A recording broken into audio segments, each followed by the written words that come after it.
Bíblia abra no livro, a carta à igreja que estava em Galácia, capítulo 5, carta aos Gálatas, capítulo 5. Os Gálatas eram crentes de uma cidade chamada Galácia.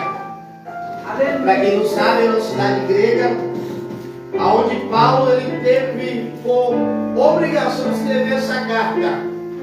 Porque os crentes lá, pastores, começaram no Espírito, receberam a palavra pela fé e começaram a viver pelas obras. Não faça isso, não faça aquilo, guarde o dia de sábado, não coma carne de porco, não faça isso. E Paulo agora vem refutando essas coisas. Vocês receberam o Espírito Santo pela fé ou pelas obras? Só que aí nessa confusão, eles começaram a desviar do foco, começaram a voltar a praticar as obras da carne. Aí Paulo, peraí que eu vou pegar vocês. E eles começaram a viver como as pessoas do mundo vivem, as pessoas lá de fora. Quando eu falo pessoas lá de fora, igreja, quero que vocês entendam que a palavra grega para igreja é eclésia. E a palavra grega eclésia significa tirados para fora. A gente foi tirado para fora do mundo. Nós estamos no mundo, mas não pertencemos mais a este mundo. E se nós não pertencemos mais ao mundo, as coisas do mundo ficaram de lado. Nós não temos mais o porquê praticar essas coisas. Vamos achar a palavra de Deus? Capítulo 5, versículo de número 16, 17 e 18. Só pega. Hoje eu vou ler mais pouco e vou falar mais. E digo, porém, andai em espírito e não cumprireis o desejo da carne. Porque a carne cobiça contra o espírito contra a carne, e estes se opõem um ao outro, para que não façais o que quereis. Mas se sois guiados pelo Espírito, não estáis mais debaixo da lei. Hoje os irmãos perceberam, que nós temos um tecladista, não tem nem como não perceber. Ajeitamos o teclado para a glória de Jesus. As poltronas chegaram para a glória de Jesus. Era para ter chegado na semana passada, né, missionário? Aí a transportadora ficou enrolando, disse que tinha mais 15 dias, mas glória a Deus. Deus nos abençoou ali com um filtro também de água. Deus proveu aquele filtro. E é o que eu falo a vocês. Deus, Ele, quando quer nos abençoar, Ele cria uma situação. É verdade. Então vamos para o estudo. Louvado seja o nome de Jesus. Querido Espírito Santo, estamos aqui nessa noite, queremos pedir a tua compreensão, interpretação. O tempo abre o nosso entendimento, Espírito Santo. O Senhor nessa noite é o nosso professor e nós somos alunos e discípulos teus. Queremos aprender de ti, porque a tua palavra, a inerrante palavra santa do Eterno Pai, ela é, Senhor Deus querido, muito além do nosso entendimento. E nós somos tão pequenos diante dela, mas não conseguimos nem compreendê-la. Mas à luz do Senhor nós vamos entendê-la para glorificar o teu santo nome, em nome de Jesus. Então nós estamos falando de obras da carne. Comecei a falar um pouquinho semana passada, mas eu quero dar uma continuidade nessa noite. Então nosso texto base está no livro de Gálatas, capítulo 5, a partir do verso 16, e nós vamos falar sobre obras da carne. O Gálatas capítulo 5, ele lista as obras da carne. E ele diz assim, porque a carne milita contra o Espírito e o Espírito contra a carne. Porque são opostos entre si, para que não façais o que porventura seja do vosso querer. Ora, as obras da carne são conhecidas e são prostituição, impurezas, lascívia, idolatria, feitiçarias, inimizades, porfias, ciúmes, iras, discórdias, dissensões, facções, invejas, bebedices, glutonarias e coisas semelhantes a estas. Olha que interessante o texto. Eu acredito que tem pessoas aqui que sabiam que algumas coisas aqui não eram obra da carne. Mas eu quero te dizer um segredo nessa noite. As obras da carne não é Jesus que vai expulsar essas obras aqui, porque nenhum desses que eu citei é um espírito maligno. Só para você entender, tá? Nenhum desses que eu citei é um espírito maligno, é obra da nossa carne, é desejo da nossa carne. E Paulo agora vai nos ensinar aqui, por intermédio da palavra de Deus, como nós temos que vencer essa carne. Aleluia. Mas pastor, eu ainda tenho ciúmes. Se você tem ciúme do seu esposo, não é um ciúme doentio, é válido. Porque se diz que ama e não tem ciúme, eu acho que não tem um amor muito grande não, né? É o meu parecido. Mas tem que sentir um pouquinho de ciúme, tá, gente? Mas não um ciúme doentio que o marido não pode ir na rua, a esposa não pode sair na rua, não pode ir no mercado sozinho, não pode ir trabalhar sozinho. Isso é um ciúme doentio. E Deus não aceita isso. Ah, mas eu tenho uma amiga eu também tenho ciúme. Pode ter ciúme, mas não pode ser um ciúme doentio. Não quer aquela pessoa só para você, porque ela não foi feita só para você, é sua amiga, tem que compartilhar com os outros também. Jesus. Enfim, isso são chamados de obras da carne. Não tem nada a ver com o espírito maligno. Satanás ele pode até te influenciar, né, nessa fraqueza sua, e aí você pode dar lugar à carne, como fala Efésios capítulo 4, não dê lugar à carne, não dê lugar ao diabo. Quando você aceita essa obra da carne e dá lugar, aí a Bíblia vai dizer lá em Tiago que o desejo concebido gera o pecado, e o pecado gera a morte. Mas vamos lá. O que muitas pessoas chamam de obras do diabo, a Bíblia chama de obras da carne. Em Efésios 4, 25 e 32, Paulo lista alguns dos traços do velho homem, a carne ou a natureza não regenerada do homem. E Paulo vai dizer lá no capítulo 4 de Efésios, ele vai falar sobre a mentira, o roubo, palavra torpe, amargura, cólera, ira, gritarias, blasfêmias, malícia. E ele vai citando uma série de coisas que pertencia ao velho homem. Quem é o velho homem? Era eu, quando vivi uma vida longe, separado de Deus e da sua palavra. E lá eu vivia de qualquer maneira. Lá eu mentia, lá eu roubava, lá eu falava palavra torpe, eu era amargurado, eu era irado, eu gritava, eu fazia escândalo. Mas quando eu passei para a presença de Jesus, essas coisas têm que ficar lá. Aí a Bíblia diz que nós temos que nos despir, ou seja, tirar a roupa desse velho homem e nos revestir do novo que é criado segundo Deus. Glória a Deus, aleluia. Para quem não sabe, palavra torpe é palavrão. Tá? Quem gosta de falar palavrão, vai pegando a sua porção. Posso ouvir um amém? Amém. Amargura, você que às vezes fica amargurado, começa a orar para Deus tirar a amargura do coração, porque isso também é obra da carne. Não é Deus que vai tirar, não, quem tem que tirar é você. Aleluia. A cólera ultrapassa a ira. A ira você vai ficar com raiva, com ódio de alguma coisa, de alguém. Aí o texto bíblico vai dizer em Efésios também, não deixe o sol se pôr sobre vossa ira. Você pode até ficar zangado, chateado, com ódio de alguém, mas quando o sol estiver se pondo, você vai lá para aquela pessoa, mesmo que tenha sido a pessoa que errou com você, fulano me perdoe, eu preciso estar bem.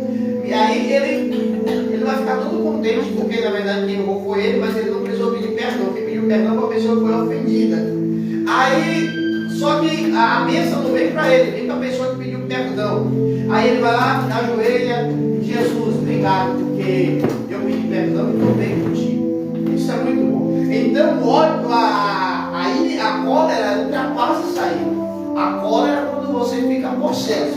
Não tem momento que a gente fica com tanta raiva de alguém que parece que fica possesso e pegasse aquela pessoa na frente e a gente estrangulava. Então isso é a cólera.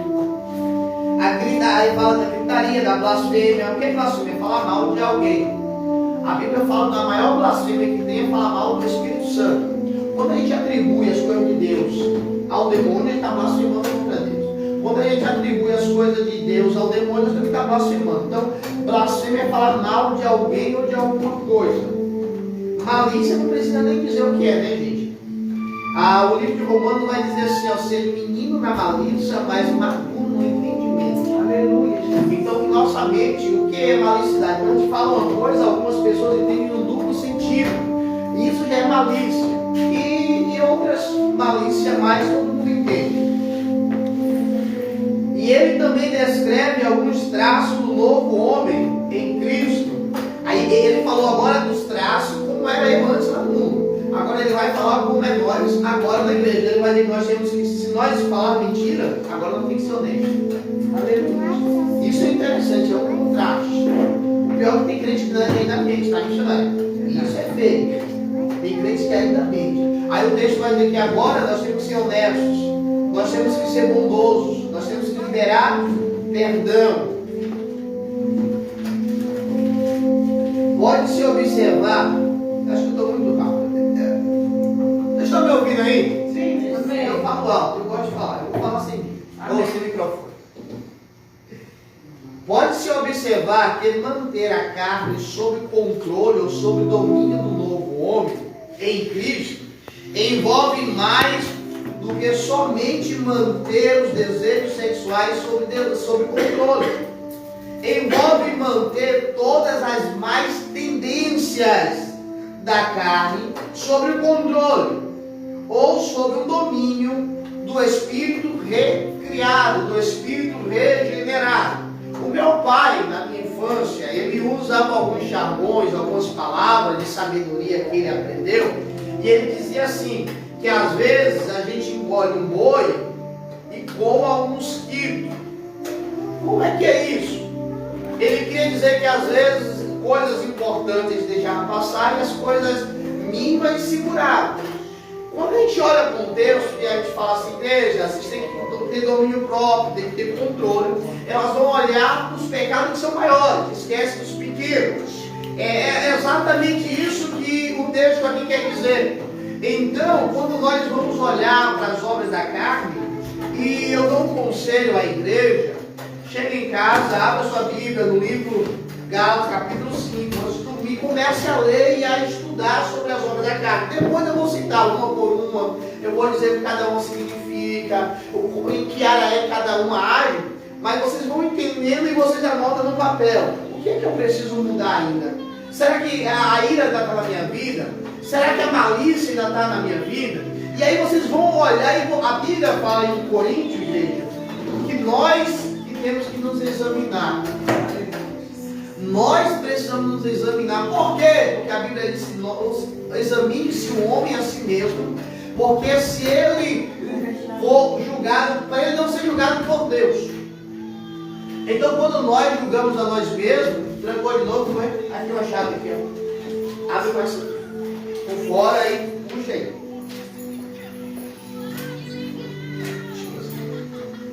Então, igreja do Senhor, então nós temos que julgar nós mesmos. Começa a colocar o que é que eu preciso mudar. Porque para ir para o céu, vocês já ouviram que tem que ser santo. Aleluia. Mas para se santificar, tem que se livrar dessas obras da carne aqui, ó. Eu vejo alguns pastores, pregadores pregando e dizendo assim: mas tem que ser santo, não vai para o inferno. Mas ele não explica como é que a pessoa tem que ser santo. Como é que quem aceitou Jesus hoje vai se santificar se ele não sabe nem o que é santidade? Aleluia. Oh glória. Jesus, aleluia. Aleluia. Então, isso aqui tem que ser tirado da nossa vida, toda essa obra da carne.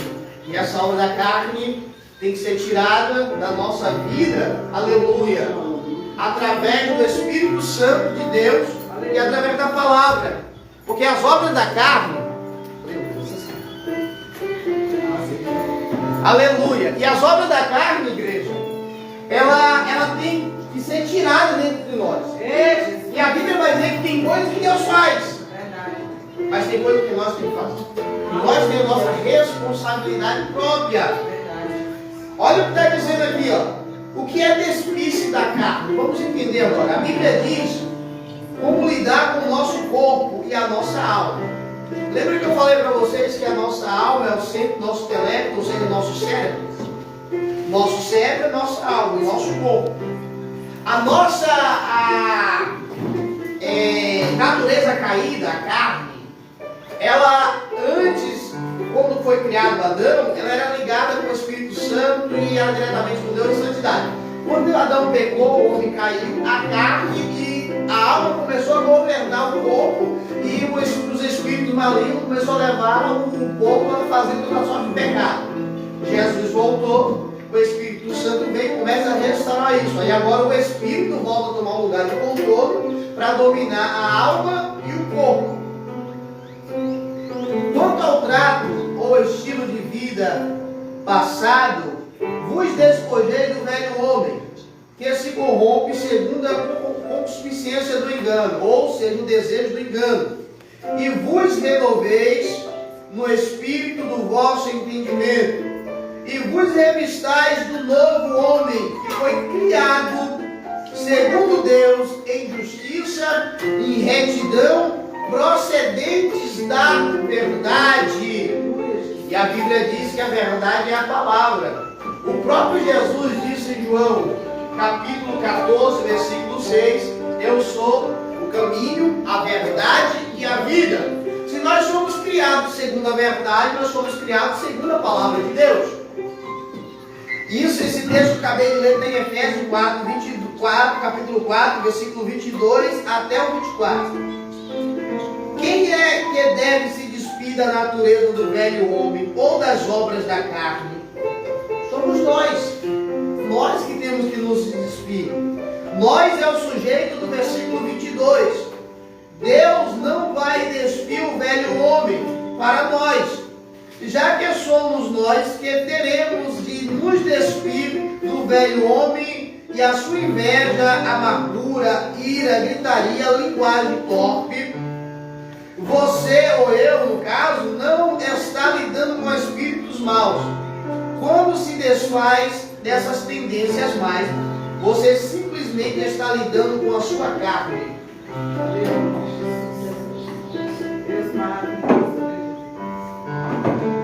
Ou seja, igreja, a Bíblia vai falar no livro de Mateus capítulo 15, Jesus vai dizer assim, ó, quem contamina o homem não é o que entra, é o que sai. Porque o que entra, a comida, ela desce e vai embora. Só que o que sai é o que contamina o homem. Mas o que sai da boca do homem são palavras. Só que para a gente entender, Jesus vai dizer que a boca fala e o coração está cheio. Se o meu coração está cheio de amor, eu vou falar de amor. Se o meu coração está cheio de ira, eu vou falar de ira. Aí o próprio Jesus em Mateus 15 vai dizer assim, ó, que do coração do homem provém homicídios, malícia, inveja, assassinato, toda sorte de maldade provém do coração do homem. Só que em Mateus capítulo 5, no Sermão do Monte, Jesus vai dizer assim, ó, que só verá a Deus quem tiver o coração limpo. Aleluia, Jesus. Por que Jesus compara quem vai entrar no céu com a criança? Porque a criança não tem maldade no coração, a criança tem o coração limpo. Mas pastor, como é que eu vou limpar o meu coração? A Bíblia diz que só se limpa o coração através da palavra. Aleluia. Porque a palavra lava. Vocês são donas de casa, são mulheres, eu também lavo roupa, tá gente? Vocês que lavam roupa, sabem que só sai uma mancha de uma camisa quando você lava e ferra. Aí a Bíblia vai dizer que a palavra de Deus é comparada com água, para limpar e purificar. É por isso que o profeta ele fala, ele ratifica, ele vai dizer que o meu povo tem merecido, tem errado, tem feito coisas que não me agradam, porque falta o conhecimento da palavra de Deus. É por isso que eu prezo sempre por trazer o ensinamento. Eu poderia fazer um culto aqui profético hoje. Eu poderia deixar Deus me usar nos dons de revelação, porque Deus me usa nos dons de revelação. Mas a Bíblia diz que nós temos que crescer em tudo naquele que é o cabeça. Eu não quero ser um pastor no qual eu tenho uma igreja onde Deus use muitos vasos, entregue tudo, revelação, profecia, e o povo seja levado por todo o vento de doutrina, como fala Efésios capítulo 4. Eu quero levantar um povo firmado na palavra, que quando vir as ondas, a tempestade, essas pessoas não caiam. Jesus ele vai dizer assim, que compara o homem que edificou a sua casa espiritual sobre a rocha. O que é rocha? Rocha é o próprio Jesus. Ele está dizendo, quem edificou a casa sobre mim, sobre a rocha, sobre a palavra, vai vir vento, vai vir tempestade, vai açoitar, vai fazer tudo, mas a casa não vai cair porque está firmada na rocha, que é a palavra de Deus. Se você estiver firmado na palavra de Deus, o vento vai vir, a chuva vai vir, o deserto vai passar e você vai continuar caminhando. Você não vai sentir vontade de dizer assim, eu vou abandonar tudo e vai cair fora para o mundo, voltar a beber, fazer tudo que você fazia. Sabe por quê? Porque quando você pensar em voltar, você vai dizer assim, mas tem um Deus que através da sua palavra diz que cuida de mim. Aleluia, Jesus. Tem um Deus que diz que eu era mais que vencedor. Tem um Deus que diz que não deixaria o meu pé vacilar. E como é que você conhece acerca desse Deus? Através da palavra. Mas a Bíblia vai pegar e encontrar esse homem que edificou a sua fé sobre a palavra de Deus. Que esse homem, ele edificou a casa sobre a areia. A Bíblia vai dizer que vai vir o vento, a tempestade, a prova, a luta. E ele vai cair. Sabe por que ele caiu? Porque ele não tinha base firmada. Quando você vê por aí crente pulando de galho em galho, igreja em igreja, porque não estão firmados na palavra de Deus. Porque a Bíblia, ela vai dizer que o pastor é para discipular pessoas, para ficar firmados. Mas quando tem igrejas por aí e começa só com culto de revelação, para encher, a Bíblia diz que isso não, e eles pensam que isso é um crescimento, na verdade isso é inchaço. Mas para ficar firmado na palavra, aleluia, tem que ter um estudo da palavra. Temos que aprender com a palavra. Aí, voltando ao caso da pessoa que está ali cheia da palavra de Deus, o diabo vai dizer no ouvido, sai da igreja, larga tudo, teu Deus não fez nada por ti, tanto que você fez por ele e agora que tem que passar por essa prova, você vai dizer, Satanás, está escrito em nome de Jesus, que Jesus venceu, eu também vou vencer.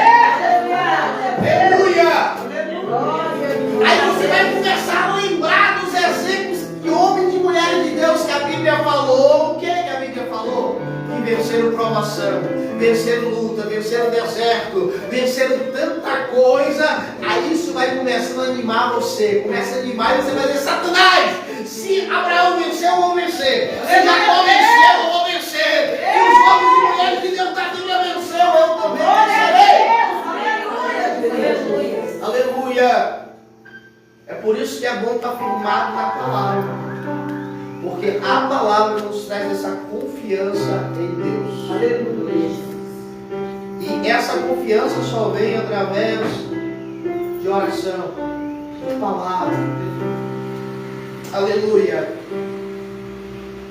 Frequentemente os crentes tentam ir pelo caminho mais fácil e chamam todas essas mais tendências de carne, de demônio ou espírito maligno.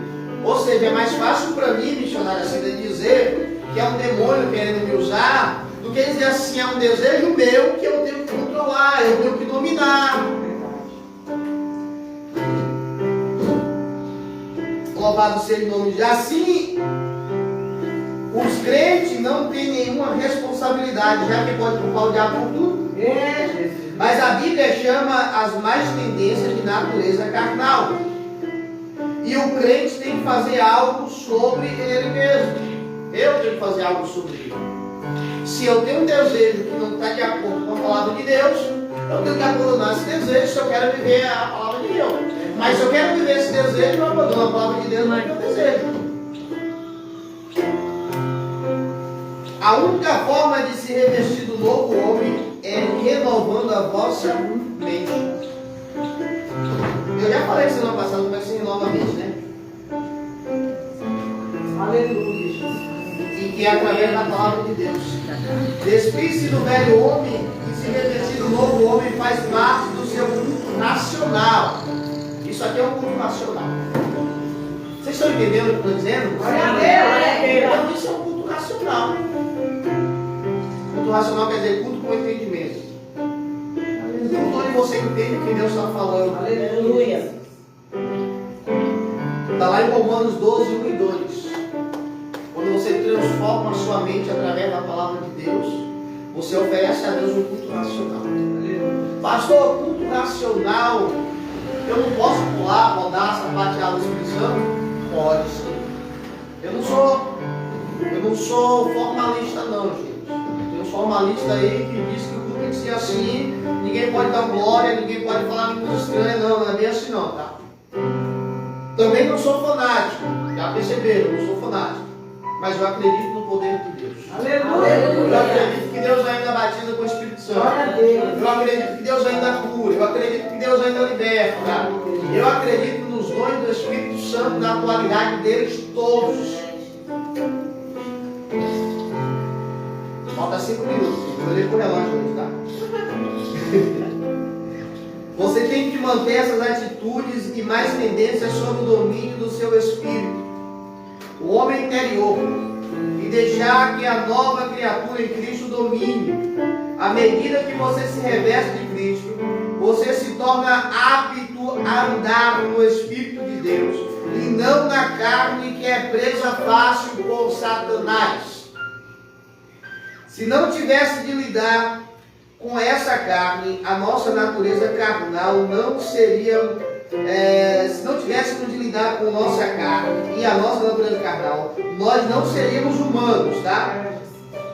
E enquanto estivermos no nosso corpo, teremos de estar conectados com essa natureza carnal e mundana.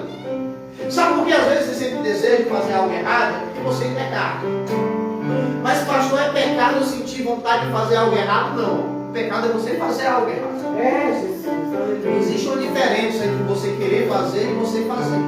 Quando você sente vontade de fazer, você tem que correr para os pés de Jesus. Jesus, a minha carne está com vontade de fazer isso, mas não deixa, não permite. Eu agora sou um novo homem, me enche do teu Espírito Santo, leva a minha mente. O Espírito Santo vai lá, aí vai entrar aquela situação que eu trouxe aqui na outra quarta-feira, que o Espírito Santo vai pegar e vai te ajudar a carregar aquele fardo. Ou seja, ele vai te ajudar a vencer aquele mal. Aí você vai começar a andar no Espírito. Aí a Bíblia vai dizer, Romanos capítulo 8, que aquele que anda segundo o Espírito, nenhuma condenação há. Esse que as coisas da velha passou e tudo se mesmo. É isso que é andar no Espírito. É você estar aqui andando, daqui a pouco sentiu a vontade. Vou botar ele. Talvez eu esteja andando na rua, o sol está quente, aí eu passo na perto de um bar, eu vejo o cara tomando uma cerveja lá, porque eu bebia junto com o mundo, tá, gente? E aí veio um copo de cerveja, chega, tá suadinho lá, aí o meu coração desejou aquela cerveja. Meu Deus. Agora o pastor pegou porque desejou? Não.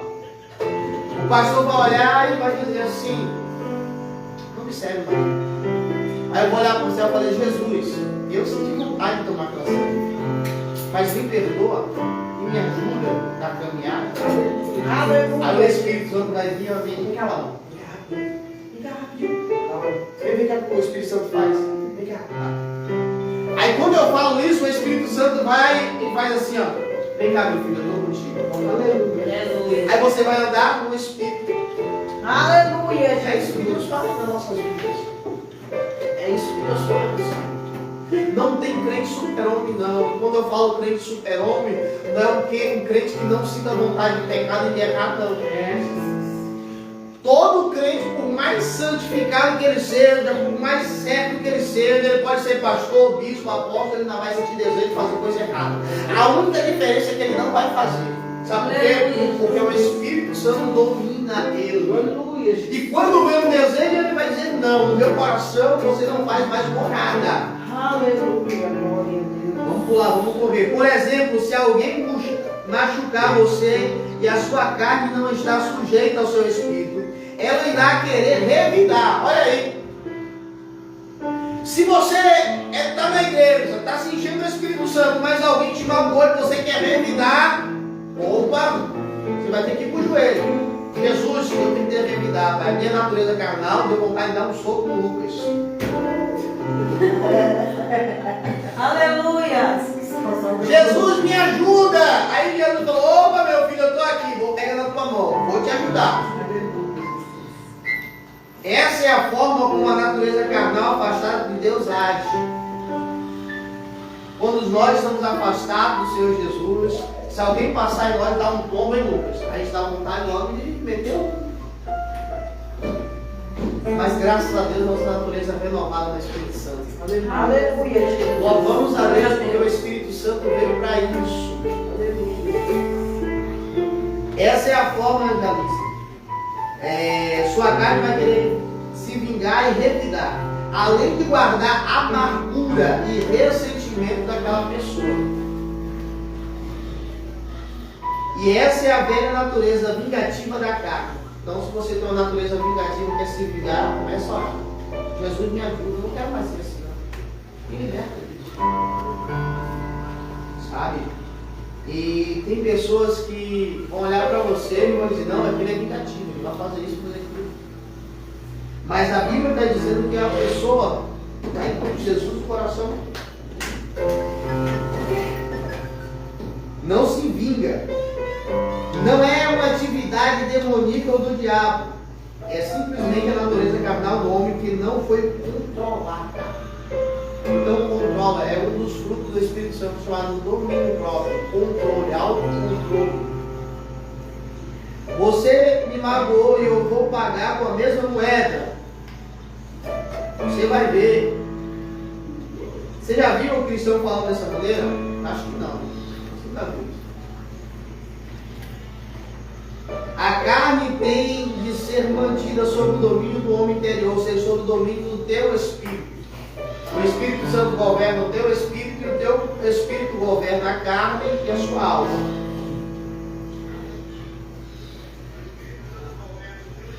Então, gente, acho que a carne está acabando já, tá?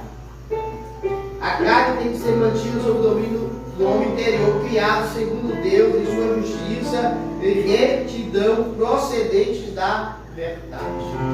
Aleluia. Amém, igreja? Amém. Eu vou terminar no horário, tá? Diaconia Jesus. Amém, igreja? Amém. Amém. Que nós possamos refletir nessa palavra. E semana que vem tem mais. Tá? Nós estamos dando discipulado para os novos convertidos que vão se batizar nas águas, para a glória de Jesus. E está sendo toda terça-feira às 7 horas. Está sendo uma bênção. Terça-feira foi a primeira, está sendo bênção. Ah, mas alguém está dizendo, ah, mas eu já fui batizado e eu quero estudar. Não, pode vir. A palavra de Deus não tem mais. Sexta-feira temos culto. Eu esqueci o nome da pregadora, mas foi aquela que cantou aqui com o Chico no dia da Verabruna. Quem lembra? Eu não sei o nome dela. Casaco preto? Isso. Esqueci o nome. Então, ela vai me pregar, vai ser uma bênção, a glória de Jesus, convide pessoas, Deus usa muito ela, tá? Venha com o coração aberto para ser renovado, cheio da presença de Deus. Quero ver vocês saindo na rua, eu passar por vocês e dizer assim, Pai do Senhor, irmão, você abrir a boca e dar uma rajada de língua estranha. Eita, glória. Aleluia. Tem que ser cheio do Espírito Santo. Jesus. Aí tem pessoas, só para concluir, tem pessoas porque tem um desejo na sua mente, já pensa em pecado. Não, isso não é pecado. O pecado é quando você pratica o material. Isso é pecado. E o diabo usa isso como um bloqueio na mente de pessoas. Sabe para quê? Para não deixar Deus te usar. Não deixar o Espírito Santo te usar. Mas que esse bloqueio seja caído por terra hoje no nome de Jesus. Vamos ficar de pé. Quero orar pela tua vida. Quero te apresentar essa semana. Esse final de semana, estamos na quarta-feira, amanhã, daqui a pouco a semana acaba. Que Deus possa cuidar de você todo esse final de semana para a glória